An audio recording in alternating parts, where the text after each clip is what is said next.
Multi speciality হাসপাতাল। মেঘবেলা লাইভে আপনার পছন্দের টিভি চ্যানেলস সম্পূর্ণ বিনামূল্যে, শুধুমাত্র মেঘবেলা ব্রডব্যান্ডের কানেকশনের সঙ্গে। মেঘবেলা ব্রডব্যান্ড, বাংলার ঘরে ঘরে। উত্তর চব্বিশ পরগনার বসিরহাট মহকুমার সড়কনগর ব্লকের লস্করপোতা গ্রাম এখন হাঁটু থেকে কোমর সমান জলে ডুবে রয়েছে বলে অভিযোগ উঠছে। জলমগ্ন হয়েছে গোটা এলাকা সহ গ্রাম জুড়ে একাধিক পথঘাট। এতে বিপাকে পড়েছেন গ্রামবাসী থেকে শুরু করে নিত্যযাত্রী সবাই। এলাকাবাসীদের অভিযোগ, এতে যে সমস্যা সবই আছে। এটা আমার সুবিধা পাচ্ছি না, কিছু বাইরে বেরোতে পারি না, ঘরের থেকে বাইরে নামতে পারছি না। এটা তো অসুবিধা আমাদের চলাচলতে। কতদিন, দীর্ঘদিন ধরে জ্বর? হ্যাঁ, সে 2 মাস, সেই জ্যৈষ্ঠীর মাস থেকে শুরু, আষাঢ় মাস থেকে। বাচ্চারা স্কুল, আমার এই নাতি 4-5 দিন স্কুল যেতে পারেনি, ওই জল পার করে নিয়ে যায়নি হয়, এই সমস্যা। তাছাড়া আর কি সাপ পুকুরে তো উপদ্রব বেড়ে হ্যাঁ, সাপ পুকুর তো অবশ্যই হবে।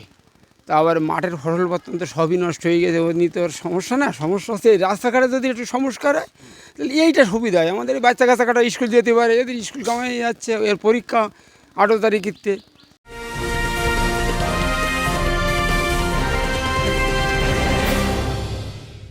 উত্তর চব্বিশ পরগনা ও তার আশপাশের এলাকার মানুষের সেবায় ক্যাথল্যাবের মতো অত্যাধুনিক সুবিধা নিয়ে পরিষেবায় ব্রতী সারদা মাল্টি স্পেশালিটি হাসপাতাল।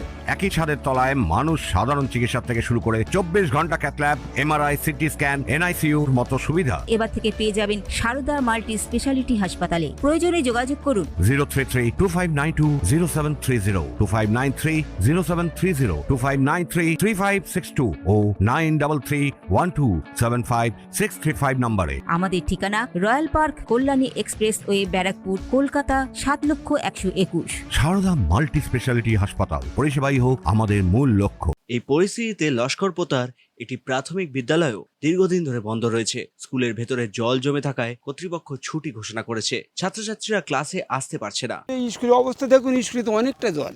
বাচ্চাদের নিয়ে কী করে স্কুল করবে? প্রাইমারি, একে তো প্রাইমারি স্কুল, বাচ্চাদের নিয়ে কি স্কুল করবে? কতদিন ধরে বন্ধ? এরা মাসখানে হতে গেল। পানি উঠেছে তাই। কি অবস্থা স্কুলের ভিতরে? পানি উঠেছিল তাই। ওই স্কুলকে বন্ধ করে দিয়েছে? হ্যাঁ। অন্যদিকে হাই স্কুলমুখী ছাত্রছাত্রীদেরও এই জল পেরিয়ে যেতে হচ্ছে প্রতিদিন। কবে এই দুর্ভোগ থেকে মুক্তি মিলবে তার অপেক্ষায় গ্রামবাসীরা। Bureau report, news Bengal today.